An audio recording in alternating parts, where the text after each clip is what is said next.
Lulus UKIN, alhamdulillah. Assalamualaikum warahmatullahi wabarakatuh. Yang terhormat dosen UKIN PPG, yang terhormat dosen pembimbing PPG. Perkenalkan, nama saya Mukminin SPD, NIM A61123123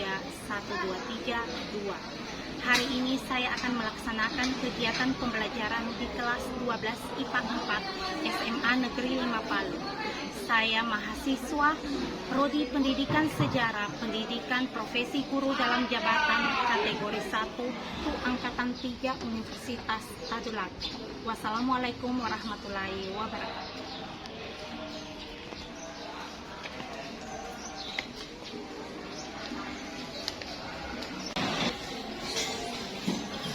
Halo semuanya.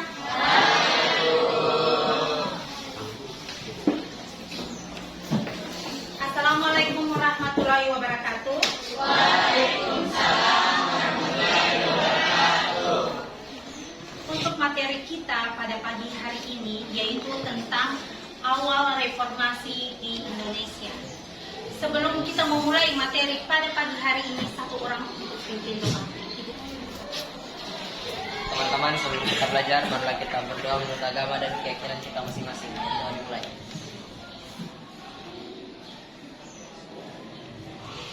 Selesai.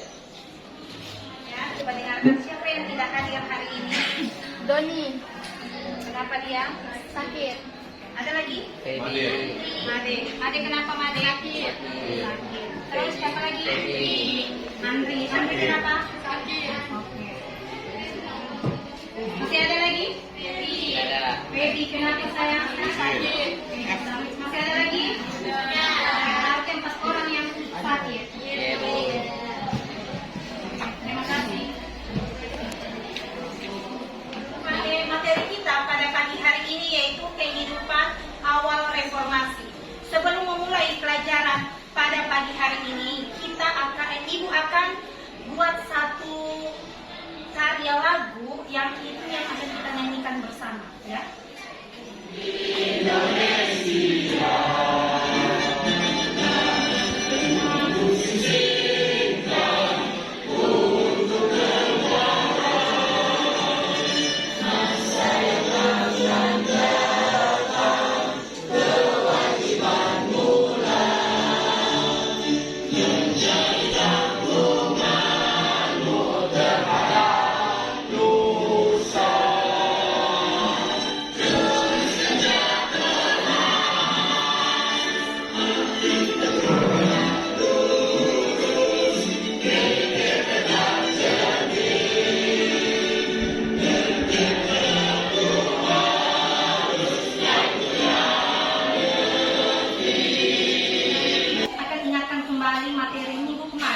Materi minggu kemarin yaitu tentang Orde Lama, Orde Baru. Ada yang masih ingat pemerintahan Orde Lama dipimpin oleh siapa? Oke. Kemudian Orde Baru? Orde Baru dengan reformasi itu berhubungan, ya. Kenapa ibu bilang berhubungan? Dikarenakan masa reformasi adalah masa di mana berakhirnya pemerintahan Orde Baru, ya, atau transisi dari pemerintahan Presiden Soeharto ke Presiden B.J. Habibie, seperti itu sayang.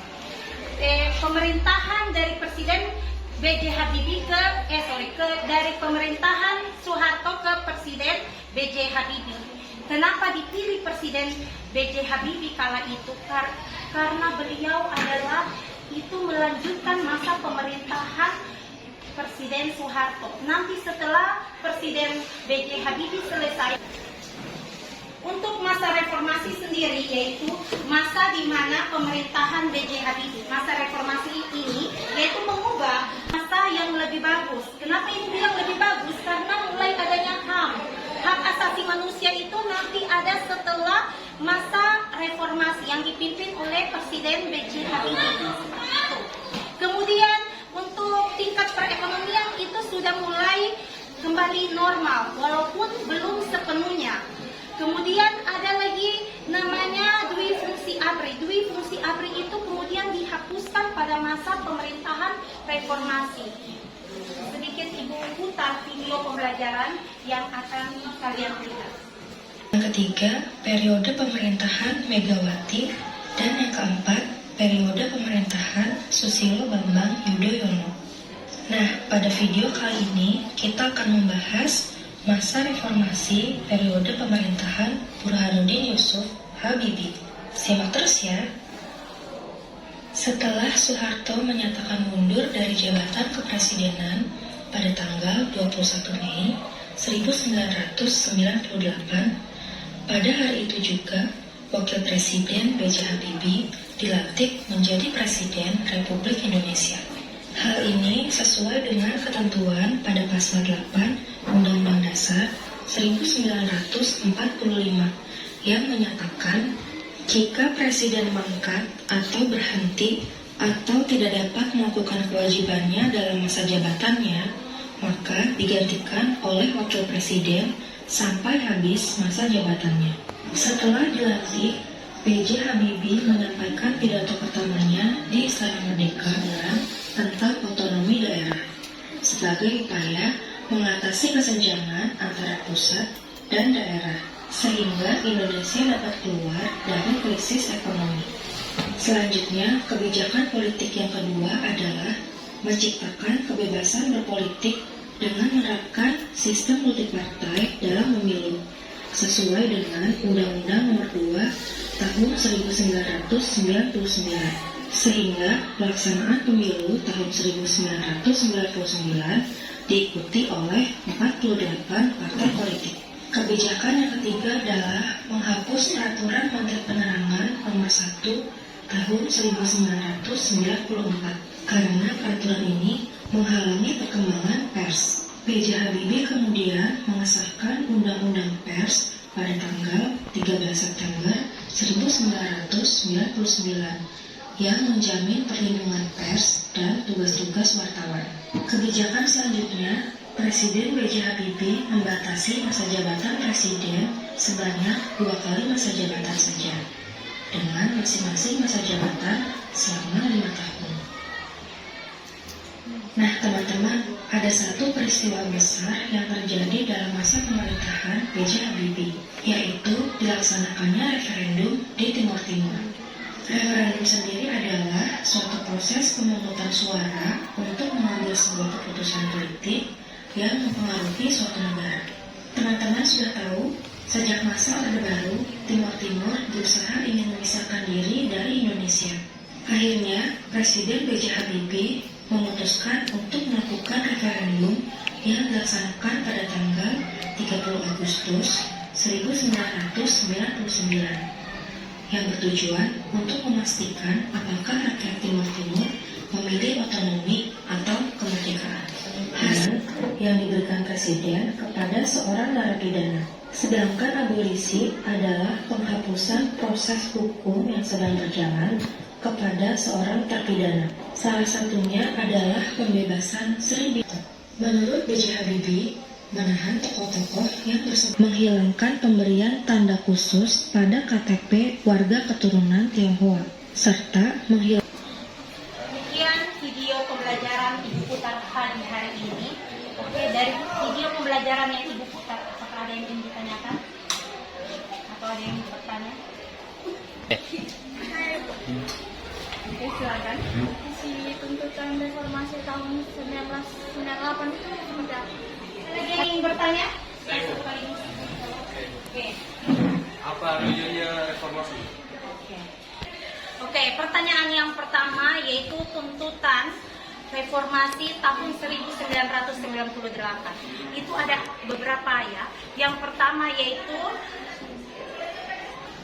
amandemen pemerintahan itu diperbaiki. Kemudian yang kedua yaitu masa pemerintahan Presiden Soeharto, masa pemerintahan Presiden Soeharto dan aparatnya itu semua diadili. Kemudian KKN itu dihapuskan. KKN itu bukan mahasiswa KKN ya, tapi korupsi, kolusi, nepotisme. Kemudian diberlakukannya otonomi daerah di berbagai wilayah Indonesia. Jadi kemudian pemberantasan KKN, ya itu tujuan reformasi. Kemudian penghapusan dui fungsi ABRI.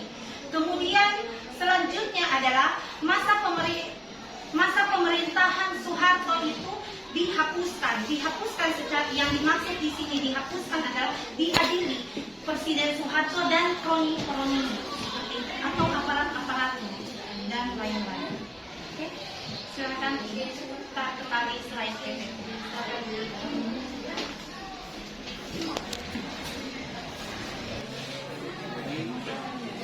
Latar belakang reformasi dimulai pada Mei 1998 setelah jatuhnya rezim Orde Baru.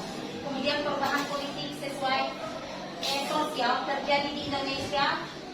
Protes massal dan tuntutan reformasi masyarakat menjadi pendorong utama. Aktivis pro-demokrasi seperti mahasiswa, guru, tokoh masyarakat berperan penting dalam perjuangan reformasi. Mereka menuntut perkembangan ekonomi. Periode awal reformasi ditandai dengan krisis ekonomi yang mempengaruhi kehidupan masyarakat terjadi. Tentang slide PPT yang telah dibuat. Dari situ ada yang ditanyakan. Oke, silakan. Bagaimana kebijakan B.J. Habibie melakukan referendum untuk Timor Timur? Ada lagi yang ingin ditanyakan?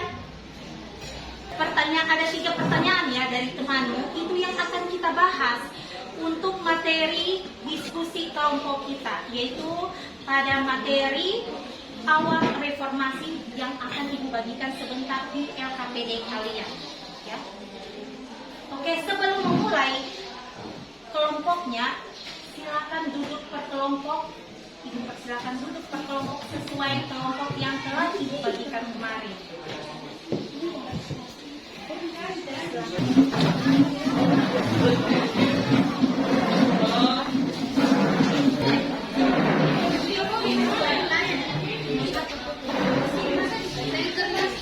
Oke, saya bisa mau di sebelah sini sedikit supaya ada jalan. Supaya ada jalan.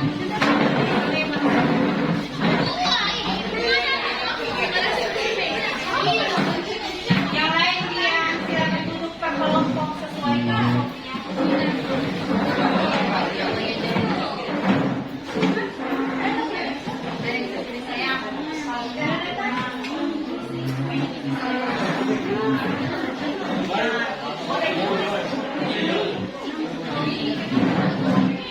Perhatian dulu sedikit, nak.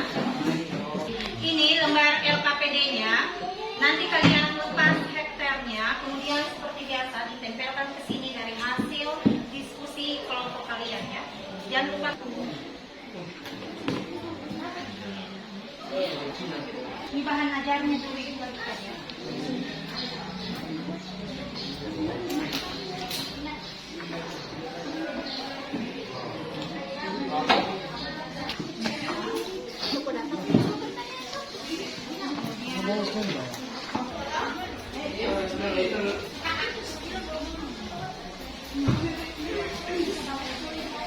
Kemudian ini kelompok 1, ini kelompok 2.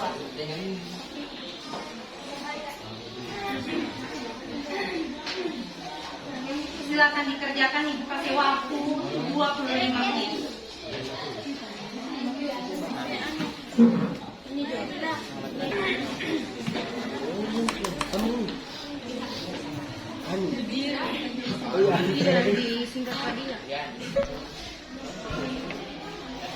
Dari 6 agenda ini toh.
Koma langkah-langkah.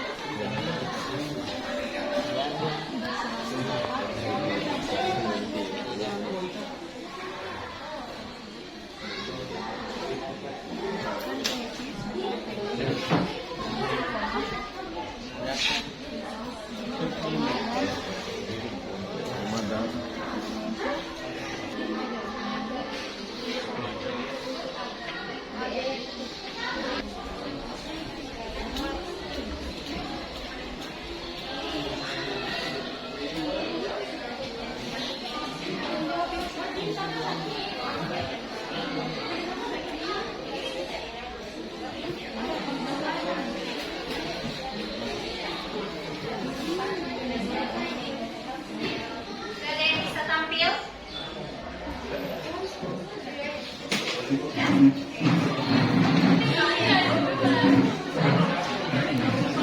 Berapa? Satu. Oke. Kasih Kemudian kita bawa nanti. Kita taruh di bawahnya ini. Di sini. Taruh di paling atas. Assalamualaikum warahmatullahi wabarakatuh. Waalaikumsalam warahmatullahi wabarakatuh. Jadi kami dari kelompok 1 akan mempresentasikan hasil kerja kami. Untuk itu nomor 1 akan diperoleh teman-teman terhadap UUD 1945. 2. Menghapus fungsi ABRI pada masa itu Angkatan Bersenjata Republik Indonesia memiliki 2 fungsi, yaitu fungsi keamanan dan 2 fungsi sosial politik. 3. Melaksanakan otonomi daerah seluas-luas masyarakat. Positifnya satu, demokratisasi memisahkan antara kekuatan militer dan politik. 2.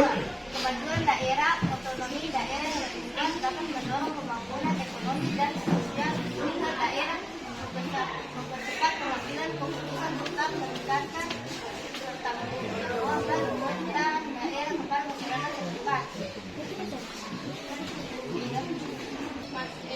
Hasil kerja kami, apakah ada yang ingin bertanya? Ada yang ingin ditanyakan? Baik, saya dari kelompok 5 ingin bertanya, apa saja agenda reformasi yang dilakukan pada masa reformasi? Pertanyaan dari kelompok 5. Keenam tuntutan tersebut adalah pertama, penegakan supremasi hukum, kedua, pemberantasan KKN, ketiga, pengajuan mantan Presiden Soeharto dan ekonominya, keempat, amandemen konstitusi, kelima, pembaruan fungsi ABRI, TNI atau Polri, dan keenam, pemberian otonomi daerah seluas-luasnya. Apakah itulah hasil presentasi kami? Lebih dari kurangnya mohon maaf. Assalamualaikum warahmatullahi wabarakatuh. Waalaikumsalam warahmatullahi wabarakatuh. Oke, kelompok berapa lagi yang tampil? Kelompok poin, silakan. Kami di sini akan mempresentasikan hasil kerja kami dan yang akan dimulai dibacakan dari nomor 1 yaitu Pak Jiwa. Menyimpulkan perkembangan politik dan ekonomi pada masa pemerintahan B.J. Habibie. Pada masa pemerintahan B.J. Habibie dari tahun 1998 sampai 1999 terjadi perubahan signifikan dalam politik dan ekonomi di Indonesia. Secara politik, era Habibie ditandai oleh reformasi dari pemilihan umum tahun 1999. Memberikan dorongan untuk modernisasi krisis finansial meskipun hasilnya tidak. Ya, jadi itulah hasil kerja kami. Jadi silakan ada yang bertanya. Ada yang ingin bertanya Ada kepada yang ingin kelompok bertanya 2? pada kelompok kami. Oke, silakan saya. Dalam upaya memperbaiki kondisi ekonomi.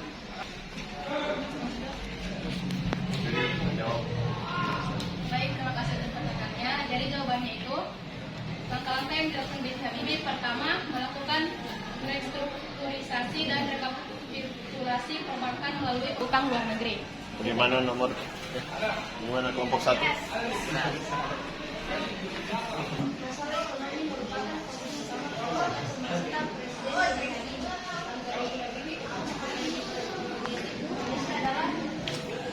Pertanyaannya akan dijawab oleh Putri. Langkah awal yang diambil Presiden Habibie untuk mengatasi krisis ekonomi yang terjadi adalah mencari dukungan dari dana moneter. Ya, tidak ada, saya tutup. Kurang dan lebihnya, mohon maaf. Assalamualaikum warahmatullahi wabarakatuh.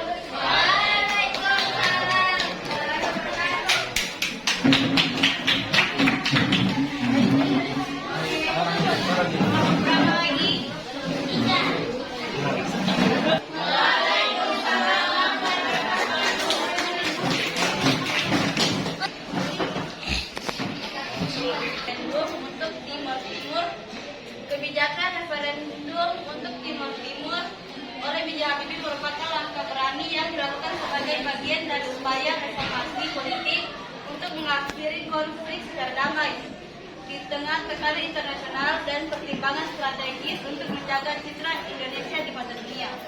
Ada pula dampak positif dan negatifnya. Dampak positif yang pertama, penyelesaian konflik secara damai. Yang kedua, meningkatkan legitimasi demokrasi. Yang ketiga, peningkatan hubungan diplomatik. Kepresidenan menjadi 2 periode, masing-masing 5 tahun, diantaranya ditandai dengan jeda fundamental dengan masa lalu politik. Baik, materi selanjutnya dibawakan oleh Sewa. Penegakan hak asasi manusia, demokrasi dan kebebasan pers, dan pemberian hak otonomi pada daerah-daerah, serta penegakan hukum. Baik, itulah hasil materi yang dibacakan oleh teman-teman saya. Apakah ada yang ingin bertanya? Dipersilahkan. Ada yang ingin bertanya? Bagaimana sumbang? Oke, baik, itulah hasil presentasi dari kami kelompok 5. Maaf dan kurangnya mohon maaf. Assalamualaikum warahmatullahi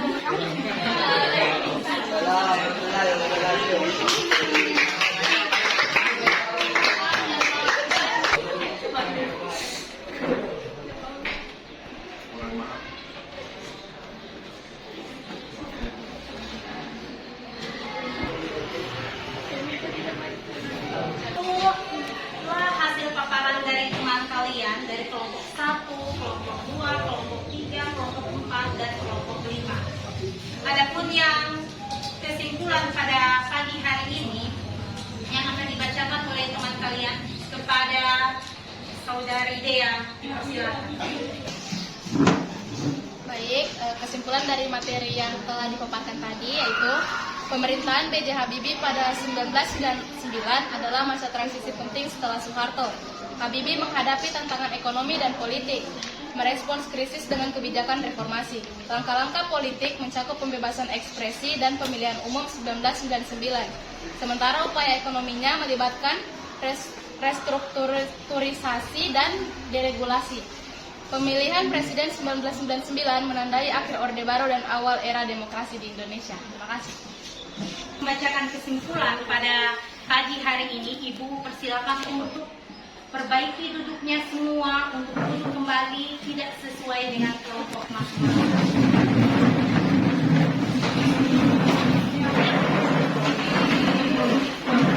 Awal reformasi yaitu masa awal reformasi merupakan periode penuh perjuangan dan harapan menuju perubahan yang lebih baik. Meskipun dihadapi berbagai tantangan, momentum reformasi telah membawa perubahan fundamental dalam berbagai aspek kehidupan di Indonesia. Setelah selesai Ibu bacakan kesimpulan tadi, yaitu Ibu akan membagikan kalian evaluasinya itu berbentuk kuisis. Nanti akan Ibu bagikan lembar barcode-nya. Kemudian untuk LKPD dan tugas-tugas bahan ajar dan sebagainya silakan dikumpul berdasarkan kelompok masing-masing. Jadi setiap kelompok 1 orang untuk kumpul ke depan. Boleh? Dipersilakan.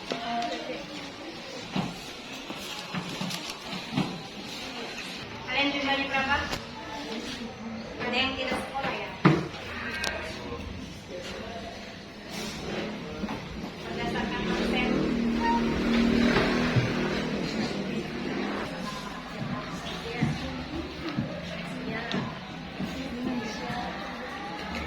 Ibu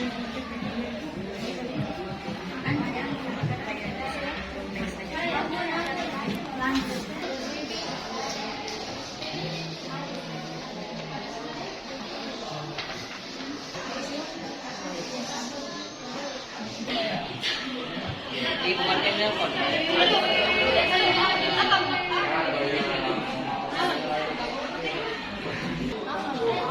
Itu sudah Ibu. Oke. Itu ya. Oke, serempak ya. Hitung 3. 1, 2, 3.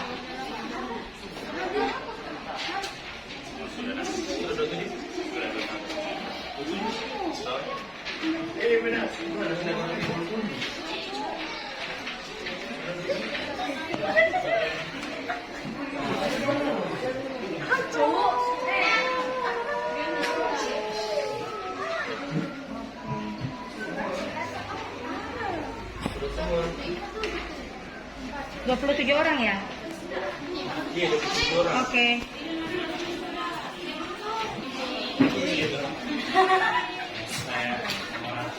Pertanyaan selanjutnya.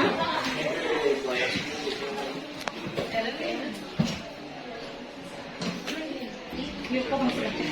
Kok masih baca di HP jawaban? 2, 3. 3. Apa? Tidak ada pemberitahuannya. D.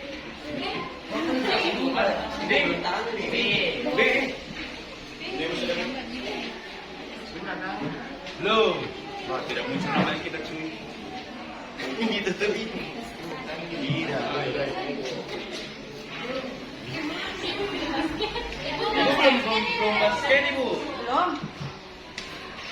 B itu. B. Mana jawabannya, Be? Jelaskan. 27.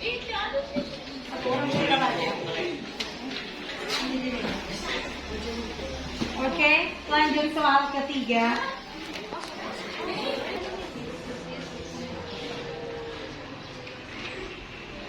Oke, jawabannya diangkat, sayang.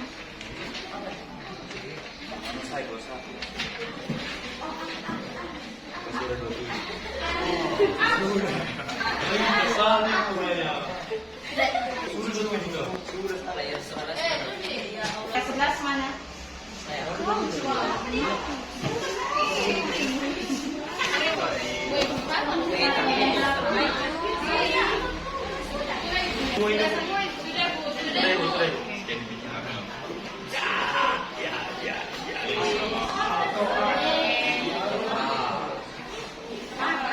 Lanjut pertanyaan selanjutnya.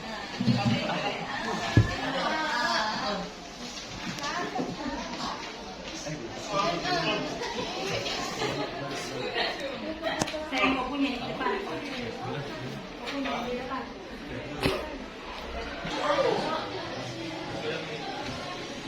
Ini.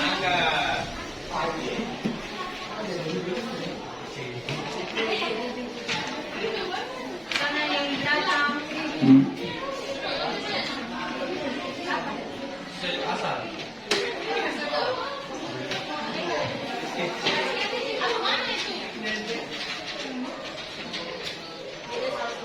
Tasnya jangan buka.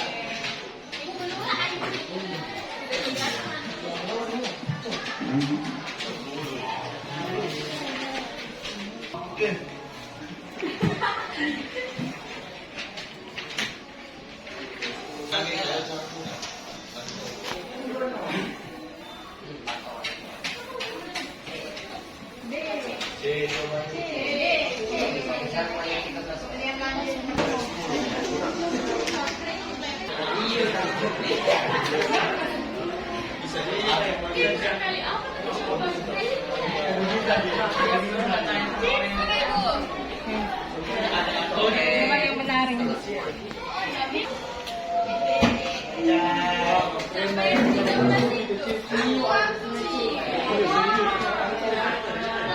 Layar 11 nih. Boleh di scroll ke bawah.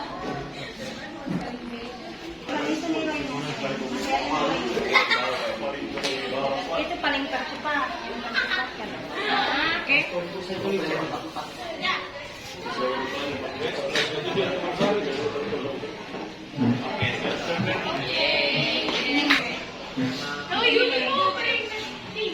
nilai. Kalau yang ini, yang 5.000-an tadi itu yang di samping ini 5.400 itu siapa menjawab paling cepat? Ini jawaban yang paling benar. Jawaban benarnya. Oke. Supaya 28 itu. Tadi hasil evaluasi. Insya Allah kita ketemu minggu depan dengan materi yang berbeda. Ibu akhiri sampai di sini materi hari ini. Adapun salah dan kata Ibu mohon maaf. Adapun kelebihan dari pembelajaran itu adalah datangnya dari Allah. Ucapkan banyak terima kasih dan ucapkan permohonan maaf seterusnya bila ada Ibu salah kata kepada kalian. Kemudian sebelum kita menutup pelajaran pada hari ini, yaitu satu orang pimpin doa kepada yang pimpin doa Ibu persilakan.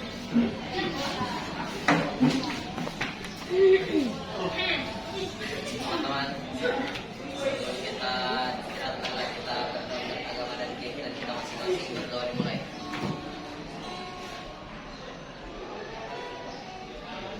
Selesai.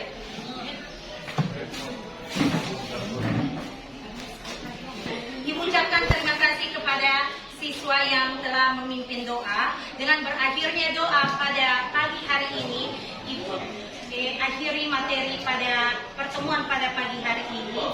Wassalamualaikum warahmatullahi wabarakatuh.